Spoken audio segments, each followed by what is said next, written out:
ఇట్లే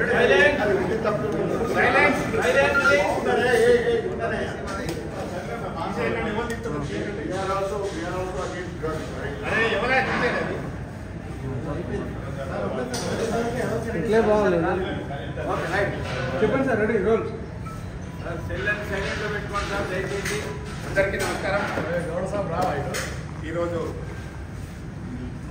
Telugu film chamber మేము producers అందరం కలిసి ఎలక్షన్స్ జరపాలని ఇందులో ఛాంబర్కి సంబంధించిన 4 సెక్టార్ల సంబంధించిన వ్యక్తులము, producers, executors, distributors, studio sector అందరం కలిసి ఈ నెలాఖరికి పదవీ కాలం ముగుస్తున్నందున ఎలక్షన్స్ జరపాలని మేము అందరం మెమోరండం ఇస్తున్న వ్యక్తులు చాలామంది ఆల్రెడీ ఇచ్చున్నారు.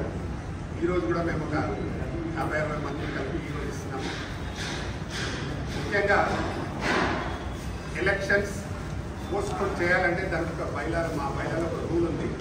తెలుగు ఫిలిం ఛాంబర్లో జనరల్ బాడీ మీటింగ్ జరిపితే కానీ ఏదైనా ఎక్స్టెన్షన్ తీసుకుంటే తీసుకోవాలి. అసలు ఎక్స్టెన్షన్ చేసే లేనే బైలాలు ఎక్స్టెన్షన్ చేయడానికి ఏదైనా అనివార్య పరిస్థితులు వస్తే దానికి జనరల్ బాడీ మీటింగ్ పెట్టి ఒక 24-25 రోజుల ముందు మీటింగ్ పెట్టి మనం ఇలా ఎక్స్టెన్షన్ చేసుకుందాము దానికి అందరూ డిసిషన్ తీసుకొని చేయాలి. అలా కాకుండా లాస్ట్ జరిగిన ఈసీ మీటింగ్లో మేము ఎలక్షన్స్ పోస్ట్పోన్ చేస్తున్నామని ప్రకటించడం, దాన్ని సి కళ్యాణ్ గారు, అశోక్ కుమార్ గారు, మోహన్ గౌడ్ గారు, ఇంకా కొందరు ఈసీ మెంబర్ రామారావు గారు, రామదాస్ గారు, ఇంకా కొందరు ఈసీ మెంబర్లు అపోజ్ చేసినారు మీటింగ్లో కూడా. ఇది పద్ధతి కాదు, అలా చేయొద్దని. ఎవరో ఈసీలకు రాని, ఈసీ మీటింగ్ రాని ఒక వ్యక్తి ఒక లెటర్ పెట్టాడు. ఏమనంటే ఎలక్షన్స్ పోస్ట్ పోన్ చేయండి. ఆ వ్యక్తి ఈసీ మీటింగ్కే రాలేదు. ఎక్కడో వైజాగ్ మరి ఈస్ట్ గోదావరి నుంచో పెట్టాడు. ఓకే, ఆయన పెట్టే అర్హత ఉంది, కానీ వీళ్ళు దాన్ని పరిశీలించాలి, కరెక్ట్గా పరిశీలించాలి కదా. ఇక్కడ ఉన్న మెంబర్స్ ఏమో వద్దన్నా ఆయన ఎవరో లేనతని వ్యక్తి దాన్ని పాటించి పోస్ట్పోన్ చేయాలని డిసైడ్ చేశారని మేము పత్రికలలో చూసాం. మా ఈసీ మెంబర్లు కూడా చెప్పారు. అది 100% మా బైలా విరుద్ధం. ఎట్టి పరిస్థితుల్లో ఎలక్షన్స్ జరగాలని మేము అందరం సీరియస్గా అడుగుతా ఉన్నాము. ముఖ్యంగా ఈ ఎలక్షన్స్ పోస్ట్పోన్ చేయడానికి చాలా కారణాలు కనబడతా ఉన్నాయి.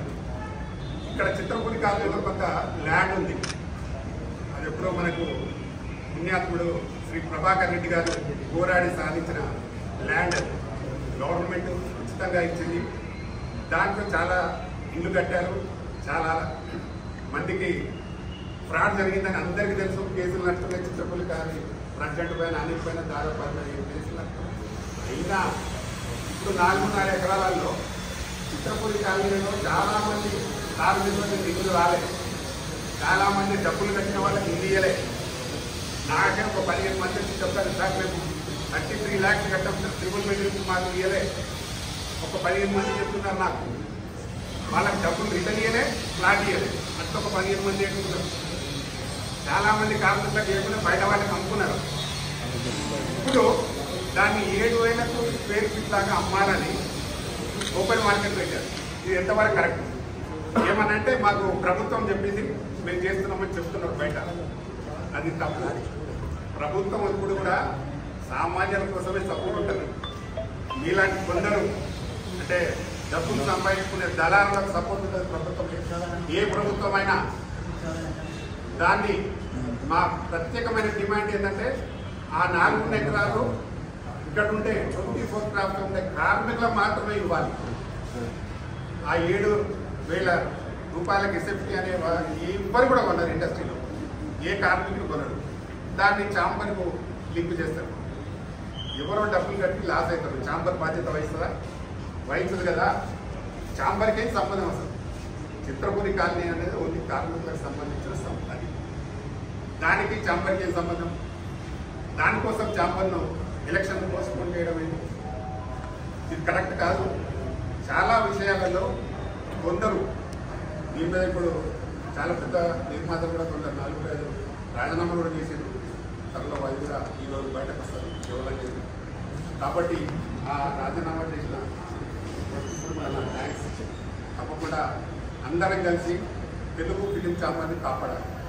దానికి మేమందరము మేము వెన్నుదంటుంటాం. ఖచ్చితంగా ఎలక్షన్ జరగాలని నా డిమాండ్. అలాగే చిత్రపతి కాలనీలో ఉన్న ల్యాండ్కు ఛాంబర్ సంబంధం పెట్టదు. నమస్తే, థ్యాంక్ యూ. ఎలక్షన్ జరగకుండా బెటర్ అందులో ఉన్న కొందరు ఈసీ ఈసీలో చెప్పారు. మన